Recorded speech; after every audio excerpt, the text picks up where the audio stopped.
بسم اللہ الرحمن الرحیم۔ السلام علیکم دوستوں، سعودی عرب کے حالات انتہائی کشیدہ چل رہے ہیں۔ ایک طرف تو کورونا وائرس، دوسری جانب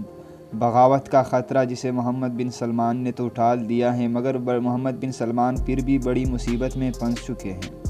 محمد بن سلمان کو رشتہ داروں کی جانب سے شدید تنقید کا نشانہ بنایا جا رہا ہے۔ دوستوں، سعودی عرب میں صرف شاہی خاندان ہی نہیں بلکہ شاہی خاندان بہت بڑے لوگوں پر مشتمل ہے، اور اس میں بڑے بڑے انویسٹرز اور بڑے بڑے شہزادے شامل ہیں، جن میں سے بیشتر کو محمد بن سلمان نے گرفتار کیا ہے، اور ان کی جانب سے محمد بن سلمان اور ان کے باقی رشتہ داروں کی جانب سے شاہ سلمان کو شکایتیں لگائی گئی کہ محمد بن سلمان طاقت کے نشے میں ایسے جھوم چکے ہیں کہ وہ اپنے رشتہ داروں کے گلے میں ہاتھ ڈال رہے ہیں۔ جیسے ہی شاہ سلمان نے محمد بن سلمان کو اپنے پاس بلایا، ذرائع کی جانب سے کہنا ہے کہ محمد بن سلمان نے شاہ سلمان کے ساتھ بدتمیزی کی، تو شاہ سلمان نے محمد بن سلمان کو تھپڑ مار دیا، اور اس تھپڑ کو ایک قریبی ذرائع نے یہ خبر میڈیا کو لیک کی ہے کہ شاہ سلمان نے محمد بن سلمان کو تھپڑ مارا ہے کہ اپنے تمام رشتہ داروں کو